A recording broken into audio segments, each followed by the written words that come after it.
दोस्तों नमस्कार, मैं हूं अजय कुमार। आपका स्वागत है हमारे चैनल केमिस्ट्री वाला पर। आज के लेक्चर में हम पढ़ेंगे quantum mechanical model of atom. देखिए, पिछले लेक्चर में हमने कई एटॉमिक मॉडल्स की बात कर ली, जिसमें बोहर मॉडल, इससे ठीक पहले हमने बोहर मॉडल की बात की थी।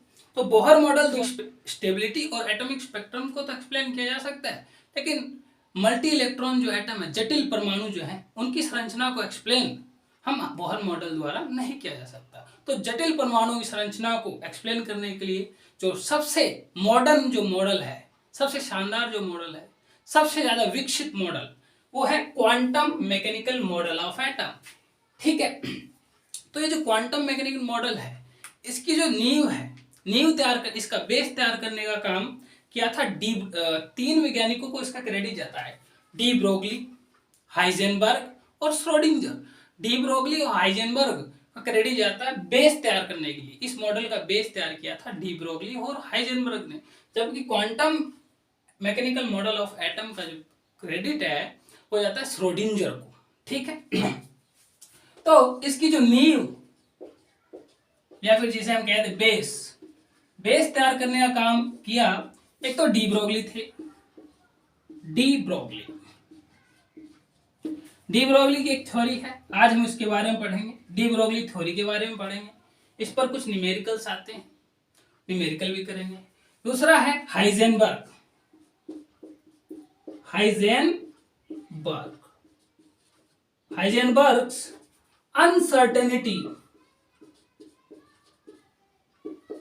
अनसर्टेनिटी प्रिंसिपल, आज हम इसके बारे में पढ़ेंगे। और आज हम पढ़ेंगे quantum mechanics model of atom के बारे में। तो सबसे पहले स्टार्ट करते हैं डी ब्रोगली थ्योरी से। ठीक है, चलिए इसको मैं मिटा देता हूं। डी ब्रोगली थ्योरी, देखिए जो डी ब्रोगली थे, इन्होंने क्या बोला कि जिस प्रकार सनलाइट है, इलेक्ट्रोमैग्नेटिक रेडिएशन है। डी ब्रोगली थ्योरी की अगर हम बात करें, डी ब्रोगली थ्योरी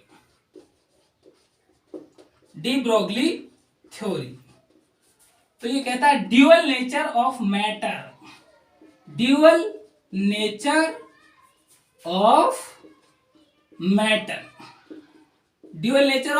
के बारे में ये बताता है। डी ब्रोगली थ्योरी की हम बात करें तो ये बताता है जिस प्रकार जो सनलाइट है या फिर electromagnetic radiation dual nature show करती है, पार्टिकल और वेव, कण और तरंग दोनों की तरह बिहेव करती है, उसी प्रकार डी ब्रोगली ने कहा कि जो पदार्थ है, मैटर, वो भी पार्टिकल और वेव, तरंग और कण दोनों की तरह बिहेव करता है।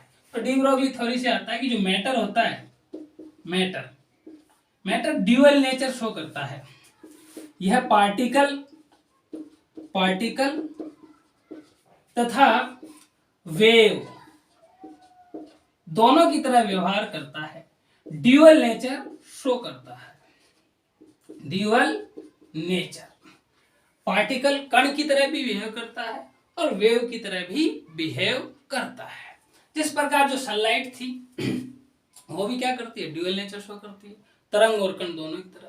तो इससे आता है कि जिस प्रकार पदार्थ ड्यूअल नेचर शो करता है, लाइट ड्यूअल नेचर शो करता है, उसी प्रकार जो परमाणु के अंदर जो इलेक्ट्रॉन है, गतिशील इलेक्ट्रॉन है। इलेक्ट्रॉन क्या है, वेरी स्मॉल पार्टिकल जो कि बहुत ज्यादा तेज गति से एटम के अंदर क्या कर रहा है, मूव कर रहा है। तो वो कण व तरंग दोनों की तरह बिहेव कर रहा है, मतलब इलेक्ट्रॉन से तरंग जुड़ी हुई है। क्या बोले, जो इलेक्ट्रॉन है, इलेक्ट्रॉन भी ड्यूअल नेचर शो करता है। इलेक्ट्रॉन पार्टिकल की तरह भी बिहेव करता है और तरंग की तरह भी बिहेव करता है, तरंग, वेव। तो इलेक्ट्रॉन भी क्या करता है, ड्यूअल नेचर शो करता है। परमाणु के अंदर गतिशील इलेक्ट्रॉन के साथ तरंग जुड़ी रहती है, और इलेक्ट्रॉन वास्तव में तरंग है, एक त्रिविमीय तरंग, 3D वेव है। इलेक्ट्रॉन क्या है, 3D wave, dual nature. Electron भी क्या शो करता है, ड्यूअल नेचर। देखिए जो बोहर का मॉडल था ना, वो डी ब्रोगली थ्योरी को नहीं समझा पाया। जो बोहर मॉडल था, डी ब्रोगली थ्योरी को नहीं समझा पाया। बोहर ने क्या माना था, इलेक्ट्रॉन को पार्टिकल मानते हुए बताया था कि न्यूक्लियस के अराउंड वर्ताकार पथों पर, निश्चित ऊर्जा वाली वर्ताकार पथों पर इलेक्ट्रॉन चक्कर काटता है, पार्टिकल माना था। लेकिन डी ब्रोगली क्या कह रहे हैं, इलेक्ट्रॉन ड्यूअल नेचर शो करता है। परमाणु के अंदर जो गतिशील इलेक्ट्रॉन है उसके साथ तरंग जुड़ी रहती है, वह तरंगी की तरह व्यवहार करता है। तो एक तो ये बात Bohr model de Broglie theory को नहीं समझा पाए, ये उनकी लिमिटेशन थी, ड्रॉबैक्स था। ठीक है, तो इलेक्ट्रॉन ड्यूअल नेचर शो करता है। ठीक है, इलेक्ट्रॉन एक प्रकार की त्रिविमीय तरंग है। ठीक है, तो इन्होंने क्या बोला, इन्होंने क्या बोला कि कोई भी गतिशील कण होता है ना, मान लीजिए कोई स्मॉल पार्टिकल है, कोई पार्टिकल है जिसका मास कितना है m, ये v वेग से इधर की ओर गति कर रहा है। ठीक है, v वेग से इधर की ओर क्या कर रहा है, गति कर रहा है। तो इससे तरंग जुड़ी होती है, इसमें कण और तरंग दोनों की तरह दोनों गुण विद्यमान है। तो इसे जो तरंग जुड़ी है इसका तरंग दैर्घ्य मान लीजिए लेमड़ा है। तो इसके लिए जो इन्होंने फॉर्मूला दिया वो था lambda is equal to h upon mv, जहां h क्या है, प्लांक्स कांस्टेंट, जहां h क्या है, प्लांक्स कांस्टेंट, जिसकी वैल्यू आपको पता है 6.63 into 10 to the power minus का 34 जूल इंटू सेकेंड। और m क्या है, मास ऑफ पार्टिकल, तो स्मॉल पार्टिकल है। और डी ब्रोगली जो मास m क्या है, mass of particle, mass of particle. v क्या है, velocity of particle, velocity of particle. ठीक है, देखिए अगर मैं लिखना चाहूं तो आपको पता है P is equal to M V. ये क्या है, एम वी क्या है, मोमेंटम ही तो होता है। तो मैं एम वी की जगह P लिख सकता हूं। तो इसी इक्वेशन को मैं इस प्रकार लिख सकता हूं, लेमडा, इसी इक्वेशन को मैं इस प्रकार लिख सकता हूं, H अपॉन P लिख सकता हूं, है कि नहीं है, एक रूप ये इसका भी है। Lambda is equal to H upon P, यहाँ P क्या है, मोमेंटम, संवेग, मोमेंटम क्या है, मोमेंटम। अब देखिए जो काइनेटिक एनर्जी होती है, काइनेटिक एनर्जी किसी पार्टिकल की, जो काइनेटिक एनर्जी की बात करें तो वो क्या होती है, हाफ एम वी स्क्वायर। अगर मैं इसको ऊपर भी m से मल्टीप्लाई कर दूं और नीचे भी m से मल्टीप्लाई कर दूं तो कोई दिक्कत थोड़ी है, नहीं है। तो इस प्रकार ये निकल के आता है, देखो m square V square upon 2m। तो ये p स्क्वायर नहीं हो गया क्या, इसलिए m square V square is equal to p square, मैं लिख सकता हूं, मैं ये लिख सकता हूं। ठीक है, ठीक है, तो इस प्रकार मैं P लिख सकता हूं। P क्या है, मोमेंटम है। P इज इक्वल टू अगर मैं यहां से करना चाहूं तो अंडर रूट 2k m आता है कि नहीं आता, जहां k क्या है, काइनेटिक एनर्जी, m क्या है, मास ऑफ पार्टिकल। तो P की जगह मैं ये भी लिख सकता हूं। तो यह समीकरण इस प्रकार भी लिखा सकता है, lambda is equal to h upon under root 2k m। ठीक है, तीनों समीकरण लिख लीजिए, lambda is equal to h upon M V. h क्या, ये क्या है, जो उस मूविंग पार्टिकल है, स्मॉल पार्टिकल जिससे जुड़ी तरंग है, उसका वेवलेंथ है। ये क्या है, प्लांक्स कांस्टेंट है। ये मास ऑफ पार्टिकल है, ये v है, वेलोसिटी। एम वी क्या है, संवेग है, मोमेंटम है। तो इसको h अपॉन p भी लिख सकता हूँ, मोमेंटम। और p को इस प्रकार भी लिख सकते हैं, अंडर रूट 2km, जहाँ k क्या है, काइनेटिक एनर्जी। तो lambda is equal to h upon under root 2km। इस प्रकार भी इस समीकरण को लिखा जा सकता है। इस समीकरण से क्वेश्चंस आते हैं। ठीक है, पर एक और चीज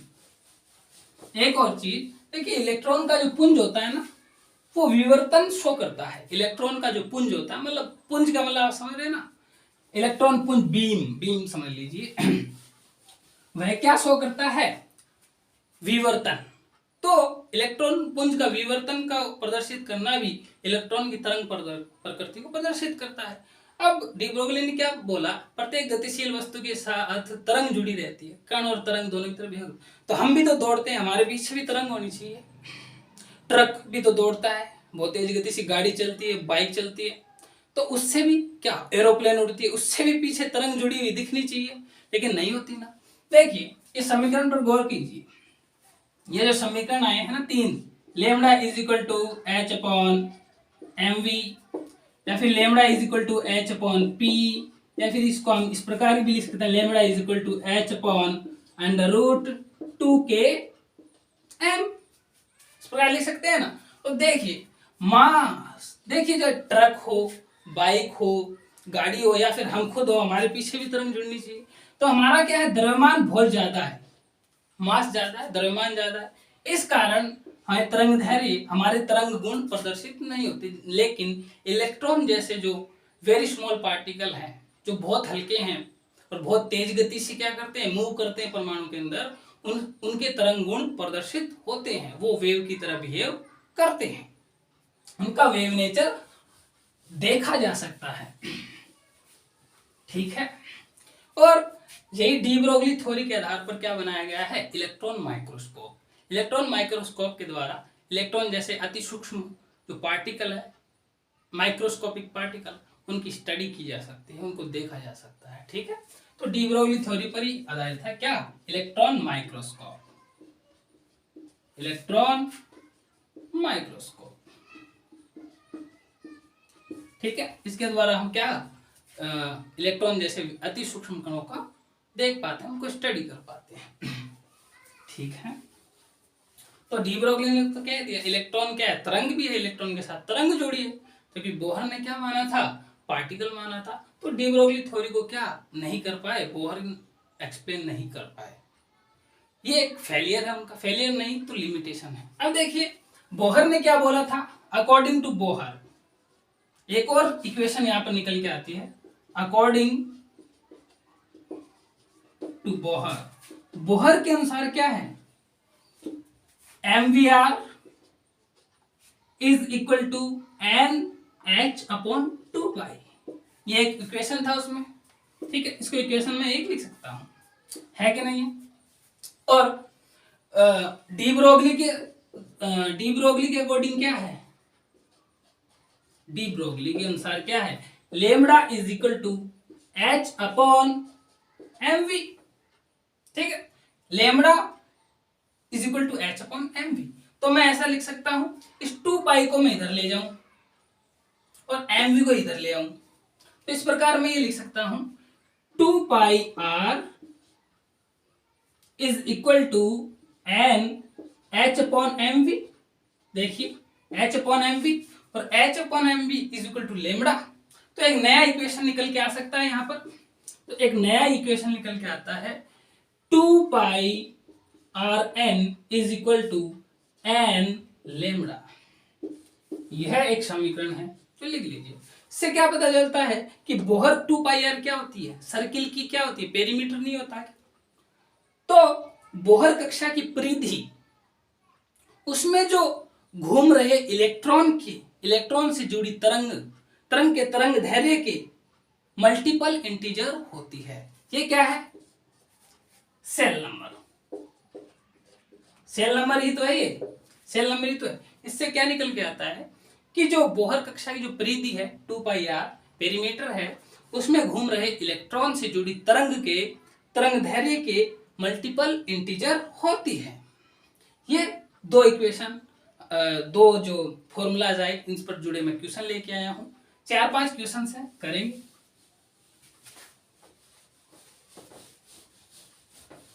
तो पहला क्वेश्चन, देखिए ये फॉर्मूला याद रखना है अपने को, lambda is equal to H upon MV, या फिर H अपॉन P, या फिर H upon under root 2k,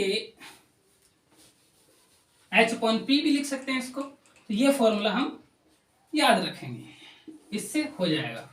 तो पहला क्वेश्चन है, देखिए पहला क्वेश्चन क्या है, मैं लेके आया हूं आपके लिए अच्छे से क्वेश्चन। एक क्वेश्चन है जो हम करेंगे डी ब्रोगली थ्योरी से, कि एक बॉल है, क्या है, एक क्रिकेट की बॉल है जिसका मास कितना है, ये 150 ग्राम की है, ये दे रखा है, और इसकी वेलोसिटी दे रखी है, वेग 25 मीटर पर सेकेंड के हिसाब से जा रही है। तो इससे जुड़ी तरंग दैर्घ्य बताओ, वेवलेंथ बताओ। तो आंसर हम कर लेंगे, आपको पता ही है, फॉर्मूला सीधा सा है, lambda is equal to H upon M V. H की वैल्यू आपको पता ही है, कई बार मैं बता सकता हूं, एच इज इक्वल टू 6.63, ये एच की वैल्यू होती है, Planck constant, joule into second, upon mass of, देखिए एम के पद्धति चल रही, मीटर किलोग्राम सेकंड, तो इस ग्राम को हमें केजी में कन्वर्ट करना होगा, 150 बट्टे ग्राम को किलोग्राम में बदलने के 1000 का भाग दे दिया, इंटू V 25, हो गया कि नहीं हो गया।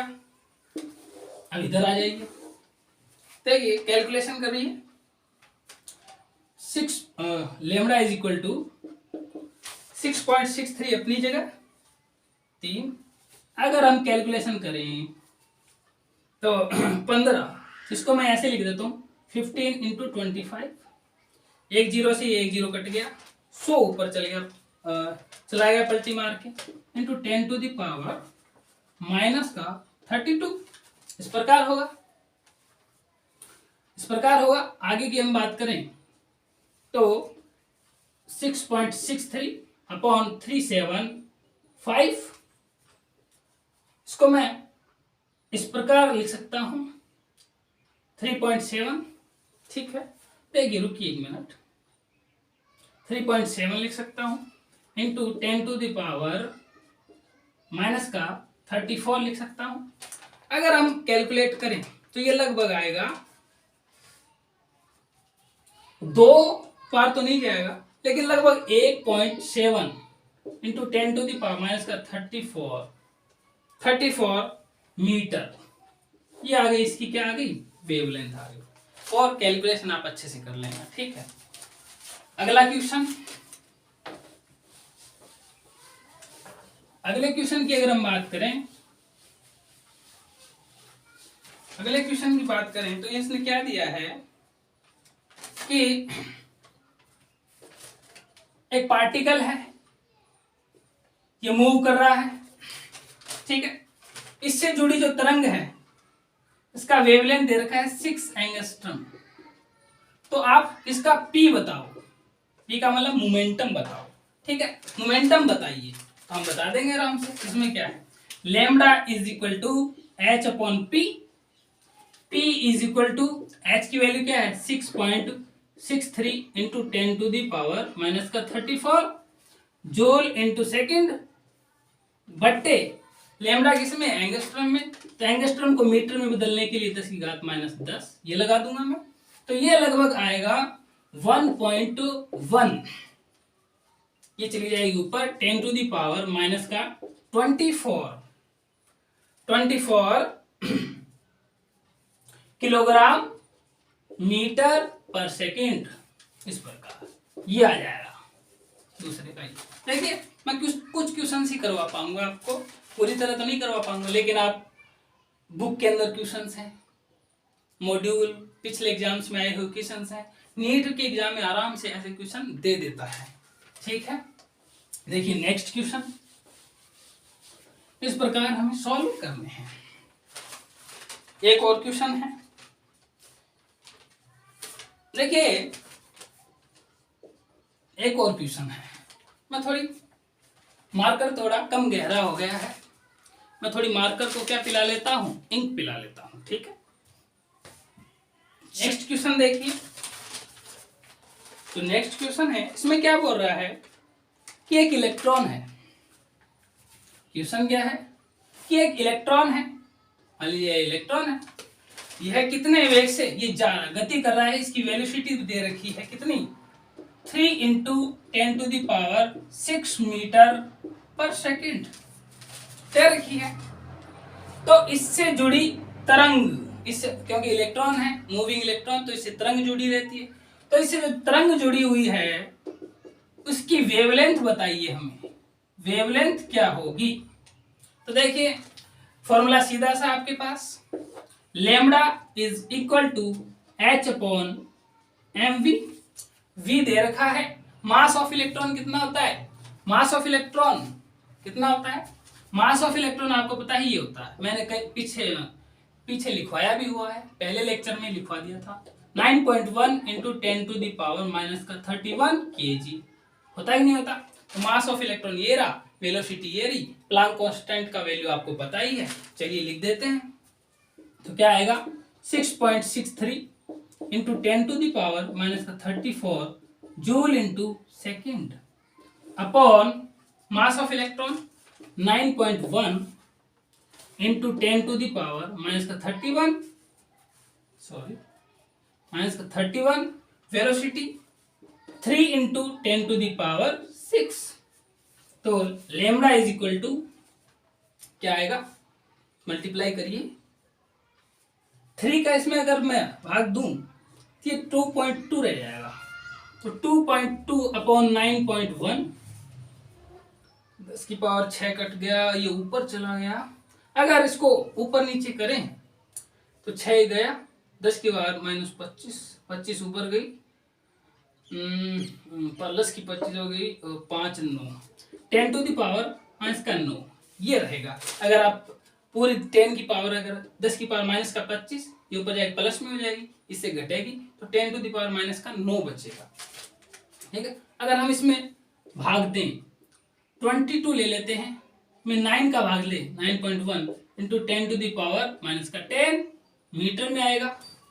तो आएगा ये लगभग कितना आएगा, कैलकुलेट करके बताइए, 2.3 लगभग इतना आएगा, 2.3 आएगा, 2.32 into 10 to the power minus का 10 मीटर ये आएगी।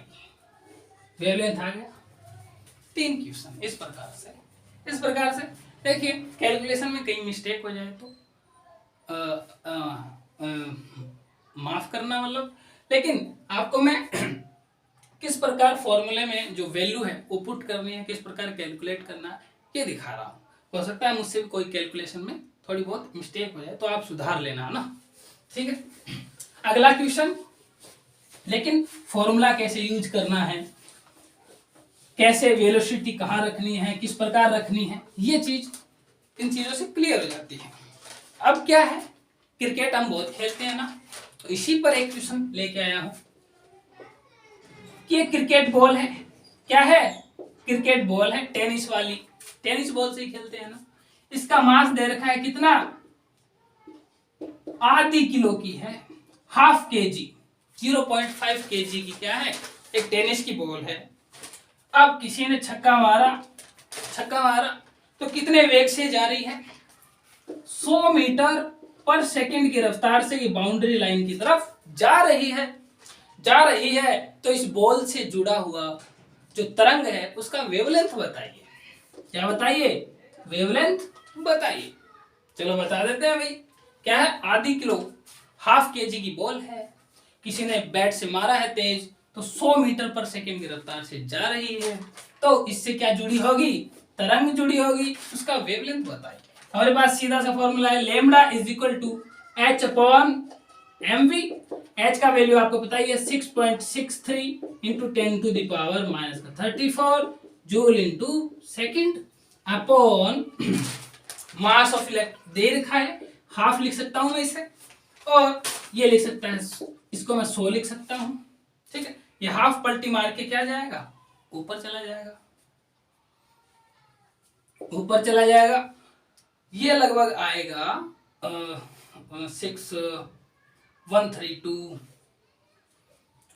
13.6 लगभग 13.6, और ये जो ऊपर जाएगा तो 10 टू द पावर माइनस का 36, और ये आ जाएगा 1.36 into 10 to the power minus का 35 मीटर। वेवलेंथ का वैल्यू आ जाएगा इतना, ठीक है, 1.36 into 10 to the power minus का 35 मीटर। क्रिकेट बॉल हो गया, ठीक है। ठीक है, ये 4 क्वेश्चंस थे जो मैं आपके लिए लेके आया था, इतना ही है। अब हम आगे बढ़ते हैं। अब आते हैं हाइजेनबर्ग पर। अब किस पर आते हैं? हाइजेनबर्ग के अनसर्टेनिटी प्रिंसिपल पर। हाइजेनबर्ग के अनसर्टेनिटी प्रिंसिपल पर।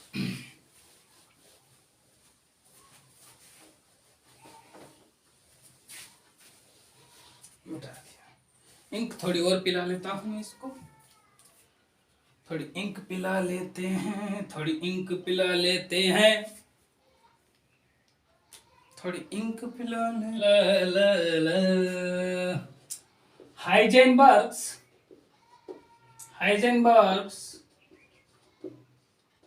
अनसर्टेनिटी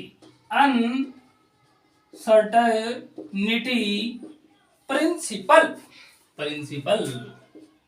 हाइजेनबर्ग का अनिश्चितता सिद्धांत प्रिंसिपल। अच्छा, हाइजेनबर्ग्स अनसर्टेनिटी प्रिंसिपल। अब ये हाइजेनबर्ग भाई साहब क्या बोल रहे हैं कि कोई गतिशील सूक्ष्म कण, वेरी स्मॉल मूविंग पार्टिकल अगर आपके पास है तो एक ही समय पर सही एकदम सही उस पार्टिकल का मोमेंटम और उसकी लोकेशन, उसकी स्थिति और समय का निर्धारण करना क्या है? संभव नहीं है। क्या बोल रहे हैं? जो मूविंग पार्टिकल होता है, मूविंग पार्टिकल, लेकिन होना चाहिए बहुत छोटा मूविंग पार्टिकल, इलेक्ट्रॉन्स लाइक, ठीक है, वेरी स्मॉल, एक साथ एक समय पर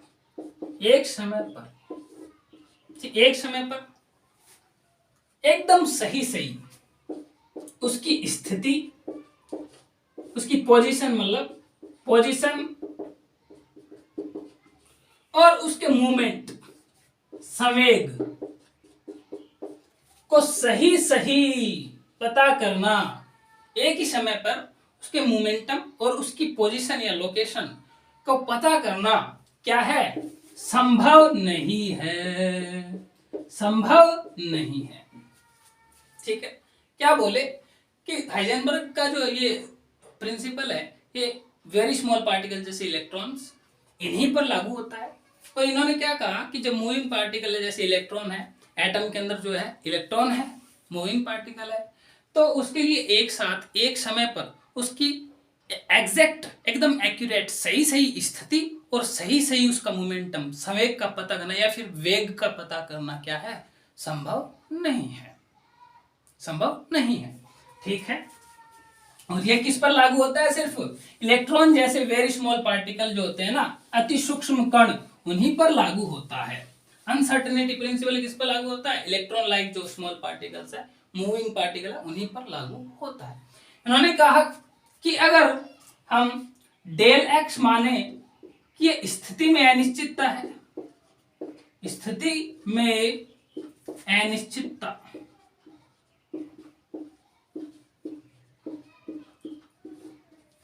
है, और डेल पी किसमें है? संवेग में अनिश्चितता है। संवेग में अनिश्चितता, मतलब गलती थोड़ी बहुत, एकदम एक्यूरेट पता नहीं कर सकते। तो इन्होंने एक इक्वेशन दी, del X dot del P is greater than और इक्वल h अपॉन 4 पाई, है कि नहीं है? ये इक्वेशन आप अच्छे से लिख लीजिए। इस इक्वेशन को हम इस प्रकार भी लिख सकते हैं, del X dot M del V is greater than और इक्वल h अपॉन 4 पाई। इस प्रकार भी हम इस इक्वेशन को लिख सकते हैं, और इसी इक्वेशन को मैं इस प्रकार भी लिख सकता हूं, del X dot del V is greater than और equal h upon 4 pi m। लिख लीजिए, बहुत अच्छी बात है, लिख लीजिए। ठीक है, इन्होंने क्या कहा? स्थिति और उसके समय का निर्धारण सही एकदम सही एक ही समय पर नहीं किया जा सकता। अरे भागती हुई चीज को पकड़ा जा सकता है क्या सही? है ना।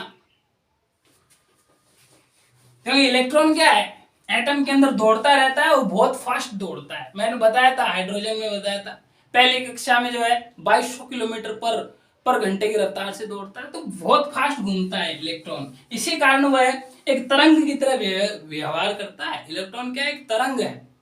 इलेक्ट्रॉन क्या है, एक तरंग है। तो इसलिए इसने कहा इलेक्ट्रॉन को पकड़ना मुश्किल ही नहीं नामुमकिन है। मतलब इलेक्ट्रॉन की लोकेशन को ट्रेस करना और उसके वेलोसिटी को ट्रेस करना एकदम सही से पता नहीं किया जा सकता। डॉन को पकड़ना मुश्किल ही नहीं नामुमकिन है, वैसे ही परमाणु के अंदर इलेक्ट्रॉन को पकड़ना मुश्किल ही नहीं नामुमकिन है, असंभव है असंभव। तो ये फॉर्मूला आ गया, देखिए आपके पास। अगर स्थिति में अनिश्चितता डेल एक्स हो और संवेग में अनिश्चितता डेल पी हो, तो ये इक्वेशन आया ग्रेटर देन h अपॉन 4 पाई। ये समीकरण आया। मैं केस फर्स्ट ले लेता हूं, कि डेल x इज 0। इसका मतलब क्या है, हमने एकदम सही स्थिति में अनिश्चितता 0 है, मतलब हमने एकदम सही स्थिति का पता कर लिया है। मतलब स्थिति क्या है, एकदम एक्यूरेट। लोकेशन का पता चल गया कि यहां है इलेक्ट्रॉन। तो संवेग में अनिश्चितता की हम बात करें तो ये इस प्रकार होगा, del P is equal to h upon 4 pi into 0, क्योंकि 0 का इसमें भाग जाएगा, तो ये जो आ जाएगा, ये आ जाएगा इन्फिनाइट। तो संवेग में अनिश्चितता क्या आएगी, इन्फिनाइट, अधिकतम आएगी। संवेग का एकदम बिल्कुल गलत होगा, मोमेंटम जो होगा ना एकदम गलत होगा। अगर हम स्थिति को सही से पता कर लें तो मोमेंटम एकदम गलत होगा, एकदम गलत। इसी प्रकार मैं केस सेकंड ले सकता हूं, इसमें मैं कह सकता हूं del P is equal to 0। मतलब इलेक्ट्रॉन का मोमेंटम हमने क्या कर लिया, एकदम एक्यूरेट पता कर लिया। एक्यूरेट पता कर लिया। तो अब क्या है, उसकी स्थिति का पता नहीं होगा, स्थिति एकदम गलत, उसकी लोकेशन एकदम गलत होगी। देखिए फिर डेल एक्स क्या होगा, इज या फिर ग्रेटर देन ए की बात है, h upon 4 pi into 0 is infinite. और किसी भी चीज में जब 0 का हम भाग देते हैं, डिवाइड करते हैं, तो क्या आता है, इन्फिनाइट। तो स्थिति में जो अनिश्चितता होगी वो सर्वाधिक होगी। दो चीजें पकड़ में आई, अच्छी बात है। अब देखिए, और देखो बोहर है ना, बोहर ने क्या माना था, पार्टिकल माना था। दूसरी बात, देखो हमें किसी वस्तु की अगर उसका मोमेंटम पता चल जाए और उसकी लोकेशन अगर हमें पता चल जाए, तो उसका प्रक्षेप पथ, उसका पैथ पता चल जाता है। थोड़ा सा जी भटक रही है, पैथ हमें पता चल जाता है कि किस पथ पर वह गति कर रहा है, पता चल जाता है ना। लेकिन इलेक्ट्रॉन के केस में ऐसा हो ही नहीं सकता यार, कि उसकी स्थिति और उसका मोमेंटम सही से पता ही नहीं किया जा सकता। तो इलेक्ट्रॉन का कोई निश्चित पथ नहीं है परमाणु के अंदर। जबकि बोहर ने क्या कहा कि नाभिक के चारों ओर निश्चित वर्ताकार पथों पर इलेक्ट्रॉन चक्कर काटते हैं, जबकि ये कह रहा है कि ऐसा हो ही नहीं सकता। तब क्वांटम मैकेनिक्स मॉडल आया, तो बोहर की ये बात फैल कर गई कि इलेक्ट्रॉन निश्चित मार्ग या फिर निश्चित वर्गाकार पथों पर गति करते हैं, इस वेग से गति करते हैं, इस रेडियस पर। उसने तो लोकेशन और वेलोसिटी दोनों बता दी थी, तो स्थिति भी बता दी और संवेग भी बता दिया, लेकिन ऐसा हो नहीं सकता, सही से नहीं हो सकता। तो हाइजेनबर्ग के अनसर्टेनिटी प्रिंसिपल को बोहर नहीं समझा पाया, यह भी उस मॉडल की एक कमी रही। ठीक है, अब हाइजेनबर्ग, डी ब्रोगली ने कहा भी इलेक्ट्रॉन ड्यूअल नेचर शो करता है। ये कह रहा है कि इलेक्ट्रॉन जो है निश्चित पथ नहीं है इलेक्ट्रॉन के लिए। तो अब प्रायिकता आने लगी, प्रोबेबिलिटी। यह नाभिक के बाहरी क्षेत्र में इलेक्ट्रॉन के विभिन्न बिंदुओं पर इलेक्ट्रॉन के पाए जाने की प्रायिकता की बात होने लगी, कि प्रोबेबिलिटी ज्यादा है कम है, प्रोबेबिलिटी की बात होने लगी। अब आता है क्वांटम मैकेनिकल मॉडल। ठीक है, क्वांटम अब आया है आपका सबसे शानदार मॉडल, क्वांटम मैकेनिकल मॉडल। जो कि 11th की क्लास में थोड़ा ऊपर ऊपर से दिया हुआ है। ठीक है, quantum mechanical model of atom, model of atom. ठीक है, quantum mechanical model of atom. ठीक है, समझ में आया? देखिए, इसे वेव मैकेनिकल मॉडल भी कहा जाता है। Wave mechanical model, wave mechanical model भी कहा जाता है। और इसका क्रेडिट किसको जाता है? श्रोडिंगर को। हालांकि डी ब्रोगली और हाइजेनबर्ग ने भी इसका बेस तैयार करने में महत्वपूर्ण भूमिका निभाई है, लेकिन जो क्रेडिट ले गया आगे श्रोडिंगर ले गया। ठीक है, श्रोडिंगर। अब इसकी पे ये है श्रोडिंगर। ठीक है, इसका क्रेडिट जाता है श्रोडिंगर को। और इसमें क्या माना जाता है, देखो, एक थी क्लासिकल मैकेनिक्स, अब आ गई क्वांटम मैकेनिक्स। जो न्यूटन था ना, न्यूटन के टाइम चलती थी क्लासिकल मैकेनिक्स। अब ये क्लासिकल मैकेनिक्स क्या है, न्यूटन क्या था, पुराने टाइम में था, तो इसकी क्या थी, सोच थोड़ी पुरानी थी। तो ये क्लासिकल मैकेनिक्स क्या है, थोड़ी पुरानी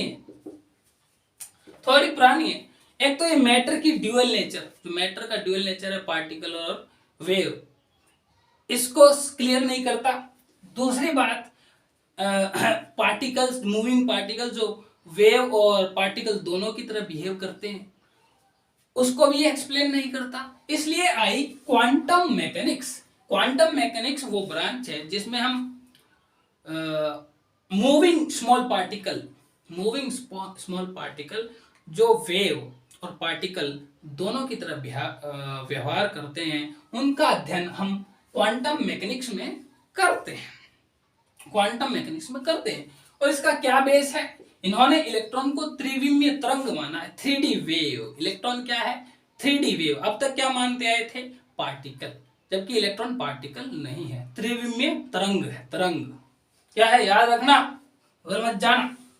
हर किसी को नहीं पता होता कि इलेक्ट्रॉन तरंग है, इलेक्ट्रॉन पार्टिकल नहीं है, इलेक्ट्रॉन त्रिविमीय तरंग है। यह हर किसी को नहीं पता होता, मैं आपको बता रहा हूं। ठीक है, तो इसका क्या बेस है कि इलेक्ट्रॉन क्या है, इलेक्ट्रॉन को इन्होंने क्या माना है, इलेक्ट्रॉन क्या है क्वांटम मैकेनिकल मॉडल में, एक 3D वेव है। क्या है, 3D वेव, त्रिविमीय तरंग। ठीक है, और श्रोडिंगर का एक भारी भरकम सा समीकरण है जो मैं आपके सामने लिख देता हूं। क्या, त्रिविमीय तरंग है। और देखिए, श्रोडिंगर ने एक इक्वेशन दिया, D square psi upon D X square plus D square psi upon D Y square plus D square sine upon D Z square plus 8 pi square M upon H square into E minus we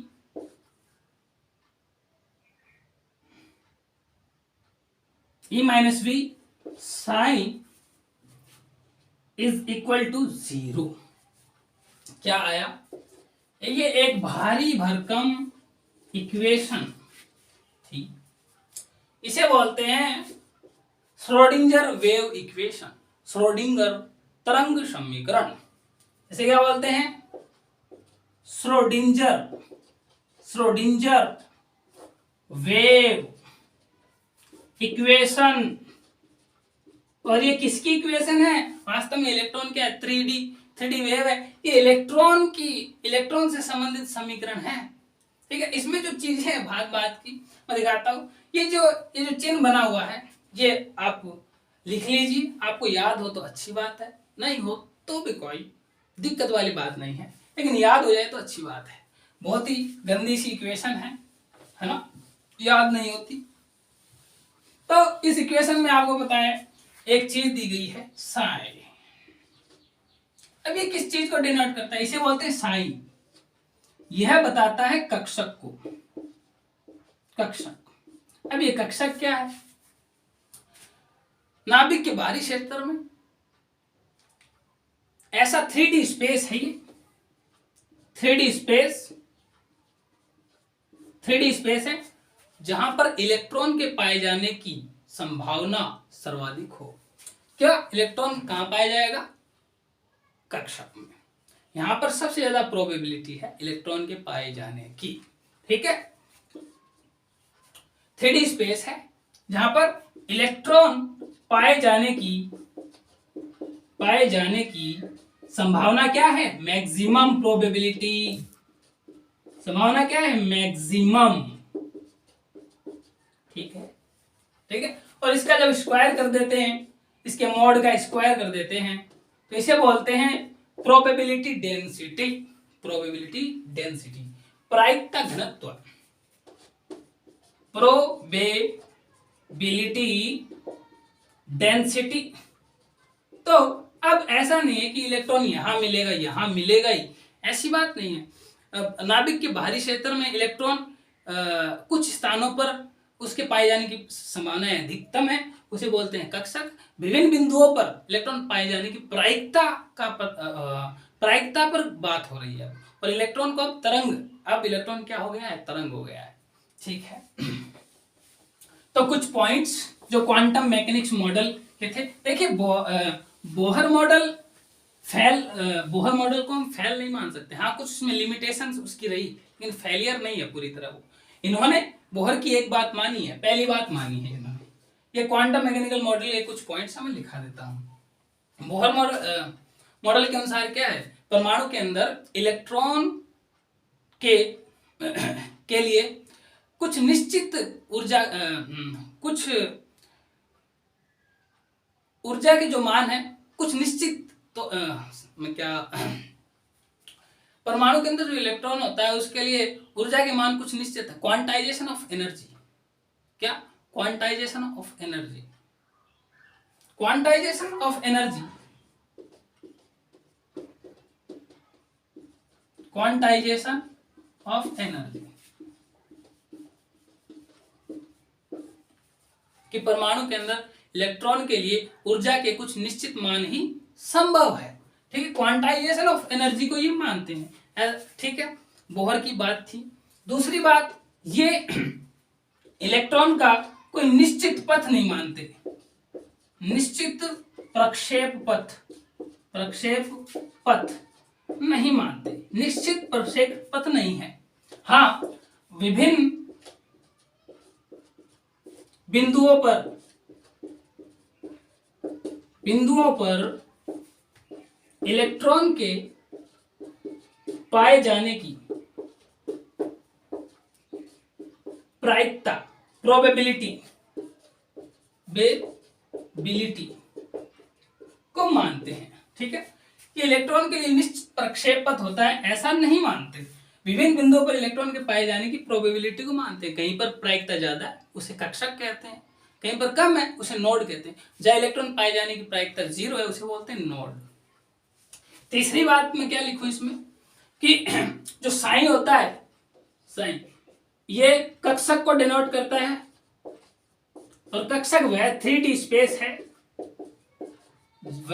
space है जहां पर electron के पाए जाने की संभावना सर्वाधिक है। और जो साइन स्क्वायर है, साइन स्क्वायर की हम बात करें, इसे बोलते हैं प्रोबेबिलिटी डेंसिटी।